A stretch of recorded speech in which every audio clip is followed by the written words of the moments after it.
За бүгдээрээ сайн байцгаана уу? Нааг Батөргөл гэдэг. За тэгэхээр маа тээврийн цэгдгийн албанаас жил болгон аян зохион байгуулдаг. Энэ аяны хүрээнд энэ жил дөрмөө мөрдөгээд аян явж байгаа юм байна. За тэгэхээр би энэ аянда иргэн хүнийхээ өв нэгдэж байна. Та бүхэн маань хөдөлгөөнд оролцохдоо өөрийн болон хүүхдийнхаа, эхнэрийнхээ, нөхрийнхөө бүгдийнх нь амь насыг хамгаалахын тулд суудлын бүсээ тогтмол зүүж хөвших хэрэгтэй. Та өөрөө бүсээ зүгэж. Өчи байж ил тааж. Манайхаа би сая бүсээ зүүчлээ.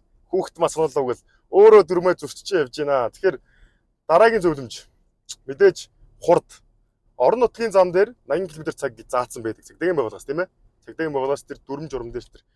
Дараагийнх нь болохоор 60 км цаг гэж байгаа. Энэ болохоор хот доторх зам тийм. Доторх зам дээр бид нар хамгийн дээдлийн хурд нь 60 км цагийн хурдтай явах хэрэгтэй. Гэхдээ бид нар өөрсдөө өдөр тутамдаа дандаа өөрсдөө дүрмээ зөрчдөг. Би бол зөрчдөг үү? Та өөрөө хурд хэтрүүлээд байна шүү дээ. Яа, уучлаарай. Манайхаа сая би хоёр төрлийн зөрчил утгадлал гаргалаа. Нэгт нь яасан бэ гэхээр мэдээж би бүсээ зүгээгүй. Тэгэхээр би зөрчлөө арилгасан. Хоёр дахь нь би хурдаа хэтрүүлсэн. Гэхдээ би алдаа гадсаад зорьсон газараа би аюулгүй замдаа жаргалтай яваад ирлээ. За тэгэхээр тээврийн цэгдгийн албан зохион байгуулж байгаа дөрвөн мөрдийн нэгдсэн арга хэмжээний хүрээнд та бүхэн маань дөрвөн мэддэг ч гэсэн гаргадаг зөрчлүүдээ яг одоос эхлээд зогсоогоод дөрмөө мөрдөж хөдөлгөөнд оролцъё. Бид хичээж байна. Таач ус хичээгээрэй.